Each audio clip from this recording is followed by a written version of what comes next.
Hello everyone. तो कैसे हैं आप सब लोग। आज मैं जिस ड्रामे की एक्सप्लेनेशन करने वाली हूँ उसकी स्टोरी बहुत ही अमेजिंग है। आई होप आपको पसंद आएगी। So without wasting any more time explanation को स्टार्ट करते हैं। कहानी की शुरुआत में हमें सॉन्ग फैमिली की ओनली डॉटर चिंग जैन दिखाई जाती है, जिसके पेरेंट्स उसकी शादी बिजनेस के लिए ज़बरदस्ती लिन फैमिली के साथ करवा रहे थे, बट वो करने को रेडी नहीं होती। उसकी मॉम अपने हस्बैंड को कुछ और आइडिया लगाने के लिए कहती हैं, तो तभी उन्हें अपनी मेड वेवी का ख्याल आता है, जो सुंदर भी काफ़ी थी। चिंगयान की जगह पे वो ज़बरदस्ती उसे ही जी हैन से शादी करने को कहते हैं। वो अपनी इल मॉम को छोड़ के बिल्कुल भी नहीं जाना चाहती थी, पर इन्हें पैसों का लालच।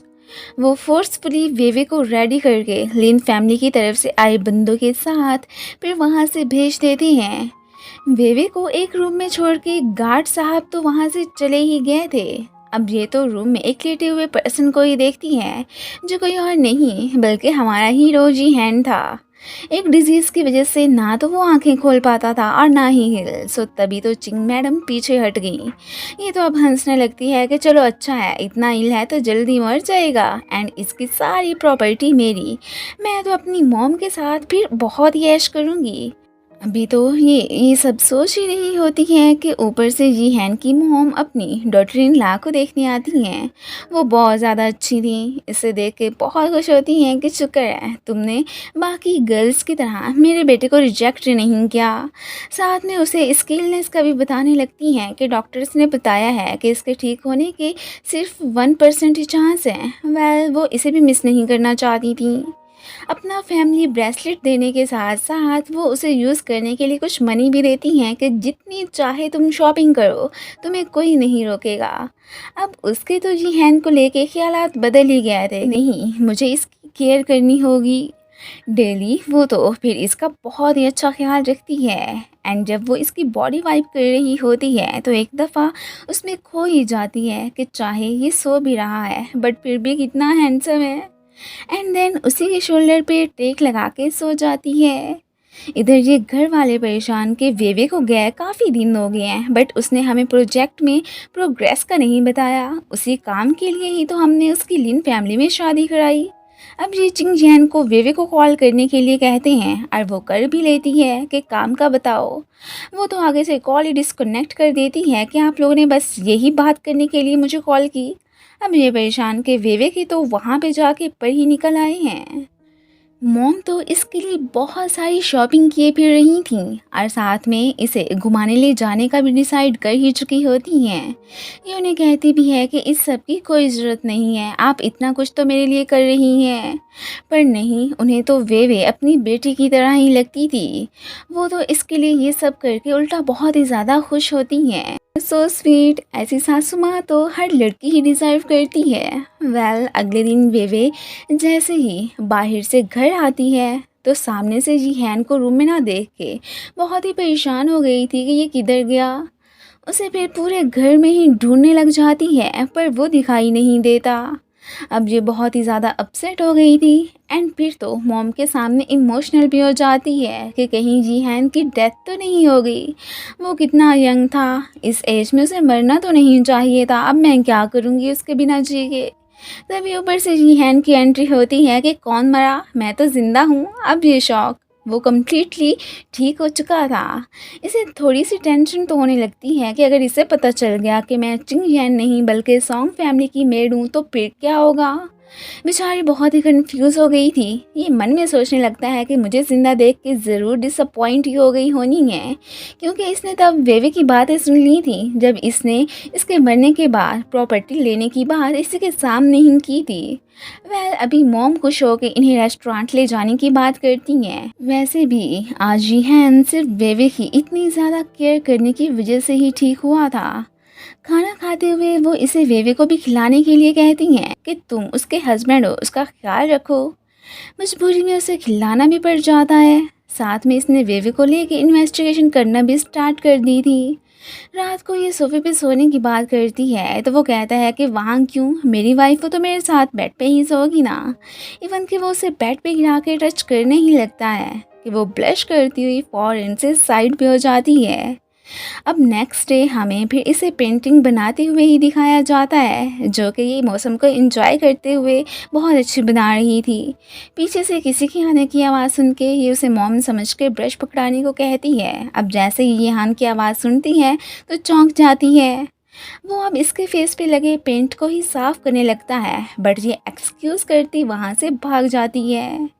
अब ये फिर उसकी बनी पेंटिंग ही देखने लगा था। बाद में इन सास बहू की अंडरस्टैंडिंग देख के तो खुश भी होने लगता है। अब जैसे ही उसे पता चलता है कि असल में इसकी शादी चिंग यैन से नहीं बल्कि वेवे नामी लड़की से हुई है, तो ये भड़क ही जाता है एंड वेवे के पास आके उसे साइड पे ले जाने लगता है कि तुमने मुझसे पैसों के लिए ही शादी की है ना, और तुम असल में हो कौन। उसके पास तो कोई और चॉइस थी ही नहीं, सो सारी बात का इसे बता देती है कि मैं सॉन्ग फैमिली की मेड हूँ और उन्होंने ही ज़बरदस्ती मेरी शादी आपसे करवाई। माना मैं पैसों के लिए ही यहाँ पे आई थी, बट मेरे फिर इरादे बदल गए। मैंने आपको कोई नुकसान तो नहीं पहुँचाया ना। अगर आप चाहते हैं तो मुझे डिवोर्स दे दें। ऊपर से मॉम की एंट्री होती है कि इधर आखिर चल क्या रहा है, बात तो डिवोर्स तक पहुँच गई है। वे फिर उन्हें सारी बात का बता देती है। मॉम को तो इसके बैकग्राउंड वगैरह से कोई भी एतराज़ नहीं था कि तुम मुझे बहुत अच्छी लगी हो, सो मैं नहीं चाहती कि तुम दोनों सेपरेट हो। अपने बेटे को भी सख्ती से वो इसे डिवोर्स देने से मना करती हैं। उनके कहने पे ही इसे फिर मजबूरी में वेवे को अपने साथ खाना खिलाने भी लेके जाना पड़ गया था।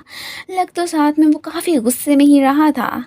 वो फिर से इससे अलग होने की बात करती है। अब ये उसे खामोश करा देता है कि पहले मेरी मॉम इल रहती हैं, मैं उन्हें अब मज़ीद परेशान नहीं करना चाहता हूँ, सो वैसा ही करो जैसे वो कहती हैं। अब इसे लेता रेस्टोरेंट आ चुका था। इमरजेंसी में कॉल आने पे ये तो फिर साइड पे ही हो जाता है।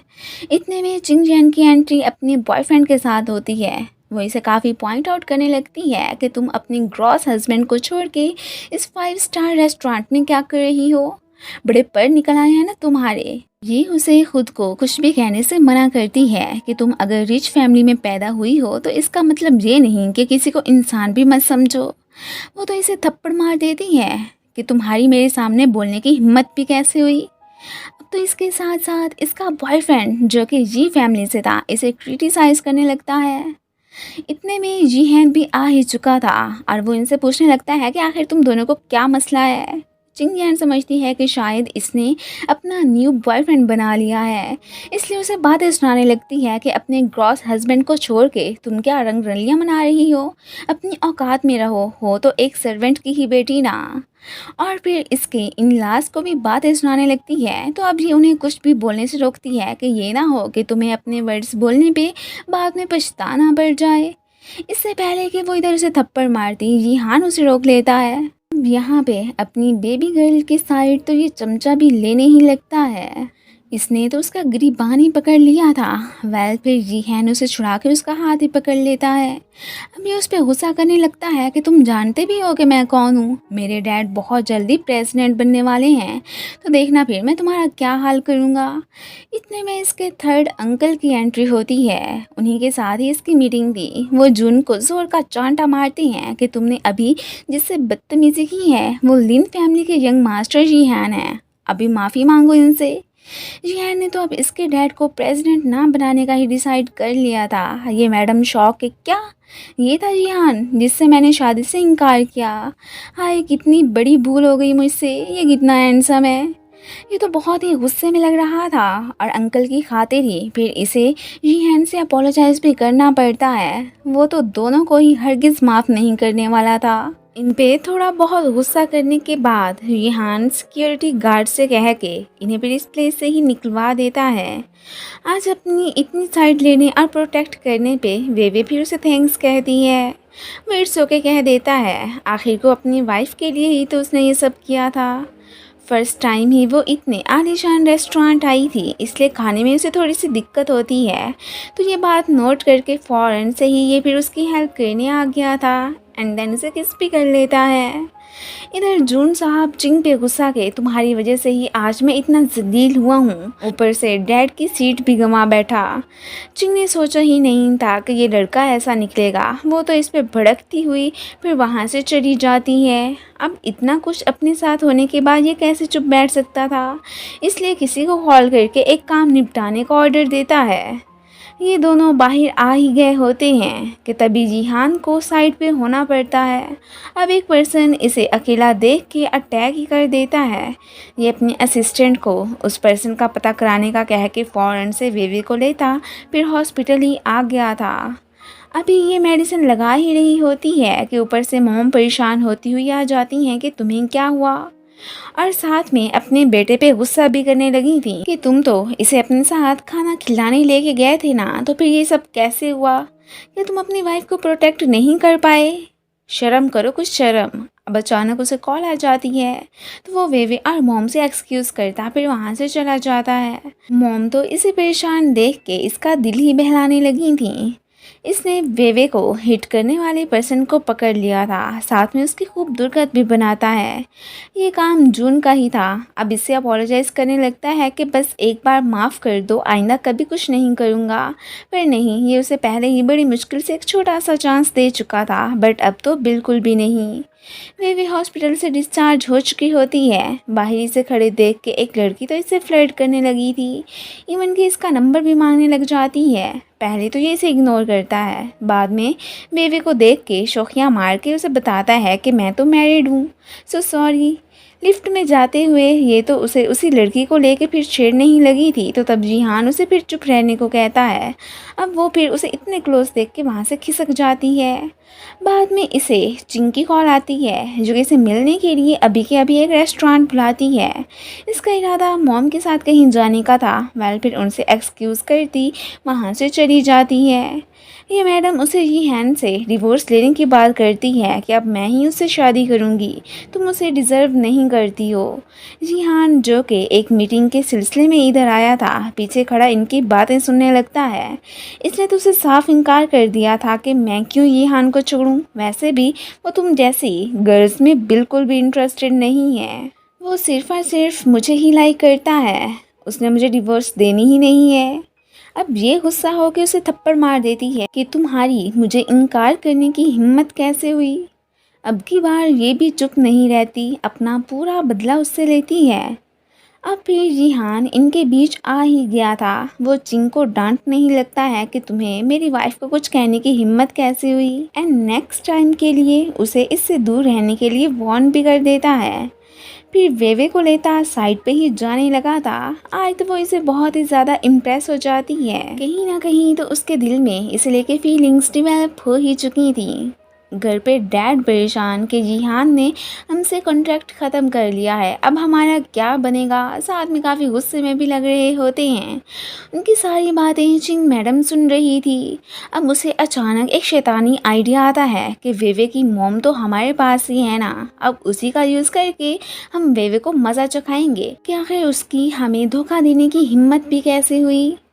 ये तो अब उसकी मॉम को किडनैप कर लेते हैं। वो जो इतने दिनों के बाद उनसे मिलने आई थी, आगे से वहाँ पे मॉम को ना देख के परेशान हो जाती है कि वो गई तो गई कहाँ। एक तो वो बोल भी नहीं सकती थी। असिस्टेंट ने वेवे की मॉम के गुम होने की खबर जिहान को बता दी थी। वो फ़ौरन से अपने सारे काम छोड़ के उसी के पास जाने लगता है। इधर चिंग वेवे को कॉल करके मॉम को अपने हाथ से लेके जाने के लिए कहती है कि वरना फिर तुम्हारी मॉम तो गई आज। वो भागी भागी उसकी बताई हुई प्लेस पे आ चुकी थी। ये अब इसका गला दबाने लगती है कि तुम्हें तो मर जाना चाहिए, तभी तो फिर जिहान मुझे अपनाएगा। ये भी उसे कहने लगती है कि चाहे तुम जो कर लो, जिहान तो फिर भी तुम्हें एक्सेप्ट नहीं करेगा।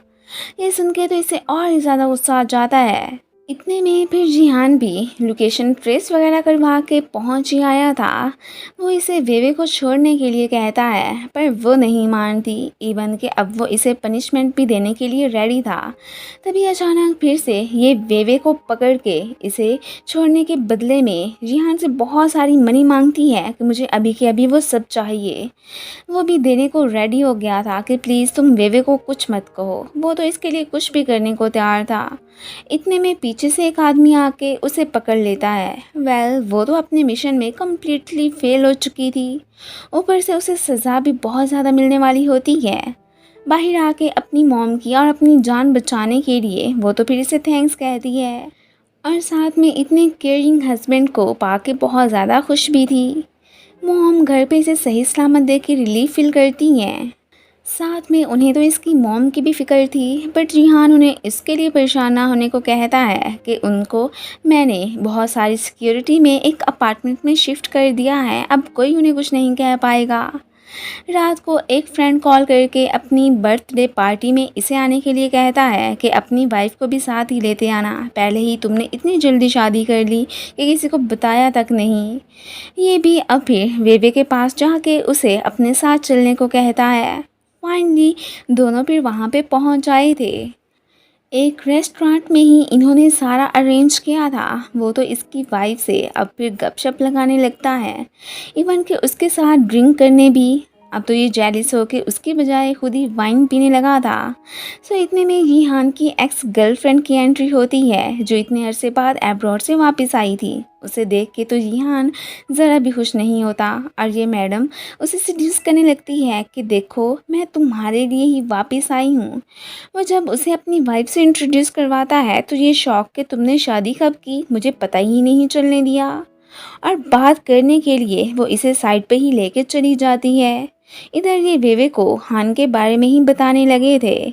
मैडम तो उसे वेवे को छोड़ के खुद को अपनाने के लिए कहती है कि देखो मैं तुम्हारे लिए ही खुद यहाँ पे आई हूँ। अब बाद में इन्हें हग करता देख के तो वेवे को बहुत ही ज़्यादा बुरा लगता है, तो ये अब फिर वहाँ से उसे बिना बताए ही जाने लगी थी। अब बाद में जिहान को अपने फ्रेंड से पता चलता है कि वेवे तो इधर से चली गई है, तो ये भागा भागा उसे पीछे से जाके पकड़ता है। वो इसे साथ में एक्सप्लेन भी करने लगा था कि मेरा और हान का अब कोई भी कनेक्शन नहीं है, वो जो पास्ट में था सो था।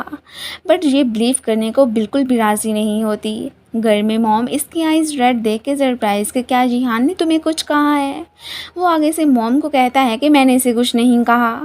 तभी हाँ इन्हें कॉल करके मिलने का कहती हैं, बट ये अपने घर में ना होने का बहाना ही बना के बात को टाल देती हैं, और फिर इस पे चिल्लाने लगी थी कि इसी चुड़ैल की वजह से ही तुमने वेवे को नाराज़ किया है ना, अब जाके उसे मनाओ वरना फिर तुम्हारी खैर नहीं। रात को अब ये फिर उसे मनाने पहुंच आया था। अगले दिन इसने वेवे को मिलने के लिए बुलाया होता है कि तुम मुझसे जितने चाहे पैसे ले लो, पर जिहान से डिवोर्स ले ही लो और उसकी लाइफ से हमेशा हमेशा के लिए चली जाओ। पर वो नहीं मानती कि मेरा और उसका रिश्ता इतना कमज़ोर नहीं है कि मैं चंद पैसों के लिए बिक जाऊं, ये तुम्हारी भूल ही है। अब ये कहती है कि तुम्हें उसे छोड़ना ही पड़ेगा क्योंकि मैं उसके 2 साल के बच्चे की माँ हूँ। एविडेंस के तौर पे उस बच्चे की फ़ोटो भी इसे दिखाती है कि अब तो बिलीव करोगी ना मुझ पे, जब 2 साल पहले मैं अब्रॉड चली गई थी तो तब मुझे पता चला कि मैं तो प्रेग्नेंट हूँ। अब तक मैं उसके बच्चे का ख्याल रखती आई हूँ, सो अब टाइम आ गया है कि वो उसकी रिस्पॉन्सिबिलिटी ले ले। ये सब सुन के तो ये शॉक, इवन के उसकी बातों पे यकीन करके अब ये तो जिहान को छोड़ने का भी डिसाइड कर चुकी थी। वेवे घर आके पैकिंग करना स्टार्ट कर देती है कि मुझे अब मज़ीद धोखेबाज जिहान के साथ नहीं रहना। साथ में उसे काफ़ी कोस भी रही थी। मैरिज पेपर्स वहीं पे फेंक के फिर जाने लगती है कि इतने में ऊपर से जिहान आके उसे रोक लेता है कि क्या हुआ, तुम इतने गुस्से में क्यों लग रही हो। ये अब उसे फिर हाना के साथ हुई मीटिंग का बता देती है कि वो तुम्हारे बच्चे की माँ है, सो तुम्हें उसकी रिस्पॉन्सिबिलिटी लेनी होगी और मुझे तुम्हारे साथ नहीं रहना। ये अब असिस्टेंट को कॉल करके हाना की सारी इन्फॉर्मेशन निकालने को ऑर्डर दे देता है और इसे रोकने की कोशिश भी करने लगा था कि मेरी बात समझने की कोशिश करो, मैंने उसे कभी भी टच किया ही नहीं, तो वो प्रेग्नेंट कैसे हो गई। उसे यकीन नहीं आता। यहाँ से उसे जाते हुए मॉम भी देख ही लेती हैं। वो अब जिहान पे गुस्सा के मुझे मेरी बहू वापस इसी घर में चाहिए वरना बेटा जी तुम तो अपनी खैर मनाओ। ये उसे लेके हाना के पास आ ही गया था। अब पूरे सच का पता चलता है कि असल में ये मैडम जी जिस बच्चे का उसे बाप बना रही थी वो तो है भी किसी और का। अपना झूठ पकड़ा जाने पे ये तो बहुत ही ज़्यादा शर्मिंदा हो जाती है एंड फिर दाल ना गलती देख के वहाँ से चली भी गई थी। अब ये भी खुश हो जाती है कि मैंने ऐसे ही जिहान पे शक किया। बाद में फ्रेंड्स इसे कॉल करके स्कूल रियूनियन पार्टी में आने का कह देती हैं। ये भी रेडी होके फिर उसी रेस्टोरेंट पहुंच गई थी जहाँ पे वो ऑलरेडी आए होते हैं। इसके फ्रेंड्स ठहरे शो ऑफ इसलिए इसे लुक डाउन करने लगते हैं कि क्या तुम अभी भी वही पेंटिंग्स वगैरह बनाती हो, हमें देखो हम तो बड़ी बड़ी कंपनियों में जॉब्स करते हैं वगैरह वगैरह। इसका एक्स भी अपनी गर्लफ्रेंड के साथ आया था। सभी फिर इससे इसके बॉयफ्रेंड के बारे में पूछने लगते हैं कि क्या वो भी तुमने अपने जैसा ही कोई निकम्मा बनाया होगा। अब टोस्ट करते हुए गलती से एक लड़की पे ये ड्रिंक गिरा बैठती है। वो गुस्सा, इतने में यहान की एंट्री होती है। वो तो उन्हें अपना इंट्रोडक्शन देने के साथ साथ इसके ड्रेस की भरपाई करने को भी तैयार था एंड वो इसे अपना क्रेडिट कार्ड ही दे देता है। सभी शौक के इतना हैंडसम बंदा इसका हस्बैंड कैसे हो सकता है। अब सभी फिर से इसे पॉइंट आउट करने लगते हैं कि ज़रूर ये कोई स्टॉल वगैरह ही लगाता होगा जो इसने पसंद किया। अब वेवी की औकात तो रिच पर्सन से शादी करने की बिल्कुल भी नहीं है। अब ये सारी बातें तो रिहान बिल्कुल भी बर्दाश्त नहीं करता। वो भी फिर इन्हें इनकी टक्कर का ही जवाब देता है। इतने में इनके बॉस की एंट्री होती है जो जिहान के अंडर ही काम करता था। अब सबको ये अपने बारे में बता देता है कि मैं लिंक कंपनी का प्रेसिडेंट हूँ। वो सभी शौक के आखिर वेवे ने इसे कैसे फंसाया।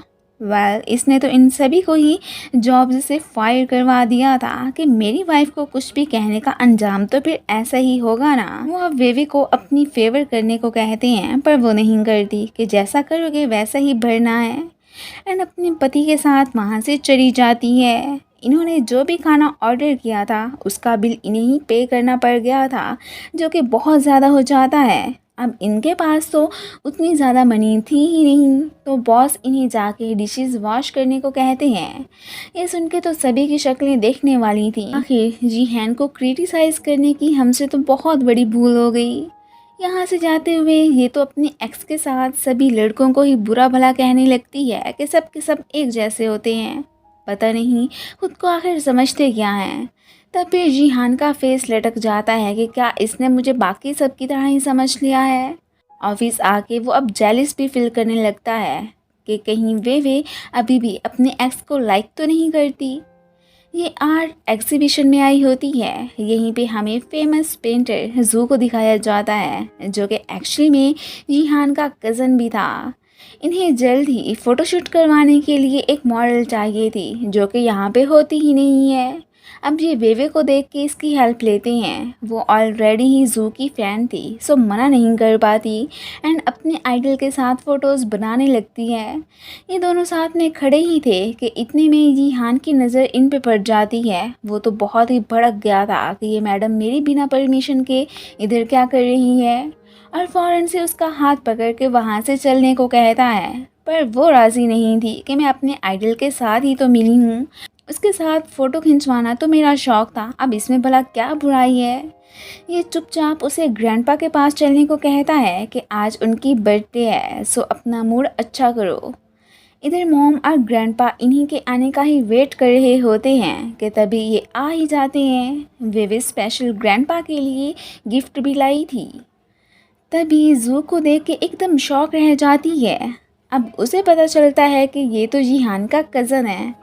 वो उसे अपने साथ वाली चेयर पे से बैठने को कहता है। वो भी बैठ ही गई थी और इन्हें साथ में देख देख के जिहान का बुरा हाल, वो काफ़ी ड्रिंक भी करने लगता है।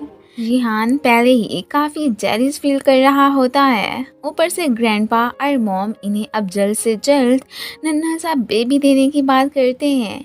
ये सुन के तो पास बैठी वेवे ब्लश ही करने लग गई थी। इसे इतनी ज़्यादा वाइन पीते देख के ग्रैंडपा फिर डांटने लग जाते हैं कि तुम्हें क्या हो गया है, कुछ तो ख्याल करो अपना और अपनी सेहत का। जू भी इधर ही बैठा था। ये तो ड्रंक होकर टुन अब वेवे को ही इसे संभालना पड़ जाता है। जो इसकी हेल्प करने को बोलता है बट वो नो कहती इसे लेके रूम में ही आ गई थी। ये वेवे को दीवार की तरफ पुल करके गुस्से में ही पूछने लगता है कि कहीं तुम जू को लाइक तो नहीं करने लगी हो, अगर ऐसी बात है तो अभी ही मुझे बता दो। अब वो बेचारी परेशान के कैसी बातें कर रहे हो, ऐसा कुछ भी नहीं है, पर ये बिलीव करने को तैयार नहीं होता। अब फिर ये उसे बेड पे धक्का दे के फिर किस कर लेता है। नेक्स्ट डे ये वेवे को अपनी फ्रेंड से बात करते सुनता है कि वो पेंटिंग्स बनाने के लिए एक स्टूडियो की तलाश में है। ये उसकी हेल्प करने का सोच चुका था। खैर अभी जब वो इसके सामने यूं प्रिटेंड करने लगता है कि जैसे रात को कुछ हुआ ही ना हो, तो वो गुस्सा करती उठ के फिर वहाँ से चली जाती है। ये अब पीछे से शरारती सी स्माइल पास करता है। अब नेक्स्ट सीन में हमें दिखाया जाता है कि वेवे तो अपनी फ्रेंड के साथ स्टूडियो देखने जाने लगती है। वो इससे यही शिकायत करने लगी थी कि तुमने शादी कर ली और मुझे बताया तक नहीं। इसी दौरान गलती से ये तो एक गाड़ी को हिट कर बैठती है। वो ठहरा बिगड़ा अमीरज़ादा इनसे इसके बदले में बहुत सारी मनी मांग लेता है कि ये मेरी न्यू कार थी, सो मुझे कंपनसेशन पूरी की पूरी चाहिए। अब ये परेशान कि इतने पैसे तो हमारे पास हैं ही नहीं। ये अब जल्दी से जीहान को कॉल मिलाती है। अब भला ऐसे कैसे हो सकता था कि ये बुलाती और वो ना आता। उसे देख के इन साहब की तो फिर हवाइयाँ ही उड़ जाती हैं। आखिर को ये उसका सीनियर जो था, वो उसकी वाइफ को यूं परेशान करने पे सॉरी बोलता है कि मुझे नहीं पता था कि आप इसके हस्बैंड हैं। इवन के बकायदा उसने फिर इन्हें शॉपिंग कराने का भी कह ही दिया था। बेबी की फ्रेंड मन में यही सोचने लगती है कि इसका कितना अच्छा पार्टनर है जो उसकी इतनी ज़्यादा केयर करता है। बाद में घर पे वेवे उससे कोई बात करने आई ही थी, साथ में परेशान भी दिख रही होती है।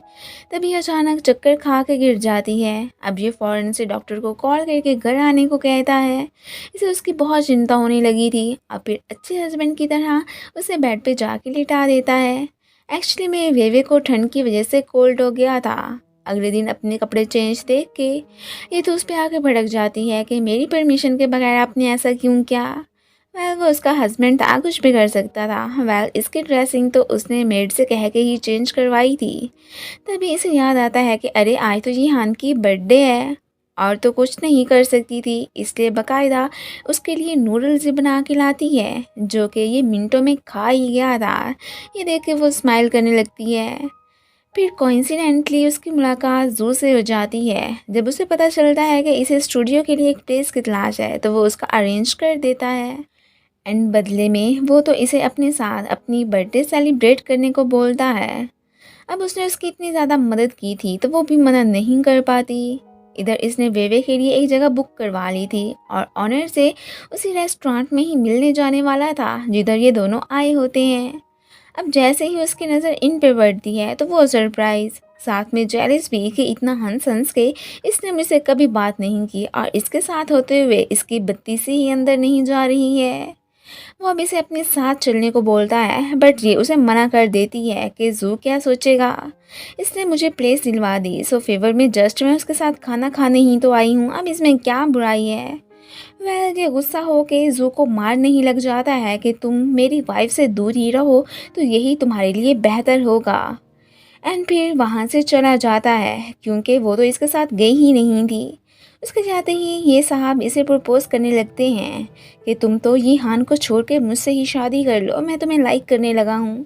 पर वो मना कर देती है कि मैं सिर्फ आपको अपना आइडल समझती हूँ और कुछ नहीं, मेरे दिल में सिर्फ और सिर्फ जीहान के लिए ही फीलिंग्स हैं। तभी असिस्टेंट आके उसे बताता है कि उसने आपके लिए जगह बुक करवा ली है। अभी उसे कॉल्स करती है बट वो पिक नहीं करता, तो अब ये उससे मिलने ऑफिस ही पहुंच आई थी। इधर एक मैडम आती हैं जो खुद को कोई हूर परी समझ के जीहान की स्वीट हार्ट ही कह रही थी कि मैं उससे शादी करने वाली हूँ और वैसे भी मैं एक बहुत बड़ी फैमिली से बिलोंग करती हूँ। अब ये जब उसे बताती है कि मैं उसकी वाइफ हूँ तो वो बिलीव नहीं करती कि ऐसे कैसे हो सकता है। तभी जीहान आके उसे अपनी मैरिज का बता देता है। ये सुन के वो शौक कि तुमने शादी कब की, हमें बताया ही नहीं। खैर हेल्प तो यहान ने वेवे की कर ही दी थी, बट स्टिल वो उस पर गुस्सा था। ये अब उसे मनाने लगती है कि देखो मेरे और जू के बीच कुछ भी नहीं है, मैं उसे लाइक नहीं करती हूँ। अभी उससे पूछने लगता है कि अच्छा तो फिर ये बताओ कि आखिर वो पर्सन कौन है जिसे तुम पसंद करती हो। अब फिर आगे से वो चुप हो जाती है। इसे मना के वो फिर वहाँ से जाने ही लगी थी कि उसका एक्स टपक आता है जो कि इसे चिपकने ही लग गया था कि प्लीज़ तुम एक दफ़ा जीहान से मेरी फेवर कर दो कि वो जॉब मुझे वापस दिला दे। बट ये नहीं मानती एंड उसे इग्नोर करती हुई चली जाती है। अब फिर वो इसके स्टूडियो इसे मारने ही आ गया था। बट तभी जिहान आगे आ जाता है। सो नेक्स्ट हमें उसे हॉस्पिटल में ही एडमिट दिखाया जाता है। उसने इसकी खातिर अपनी जान खतरे में डाली। सो ये भी उसे अपनी फीलिंग्स कन्फेस कर ही लेती है कि जिसे मैं लाइक करती हूँ वो सिर्फ और सिर्फ तुम ही हो। वो ऑलरेडी इसका हो ही चुका था। अब फिर कुछ अरसे बाद हमें दिखाया जाता है जिहान डिस्चार्ज हो चुका था और दोनों ही अपनी लाइफ में बहुत खुश होते हैं।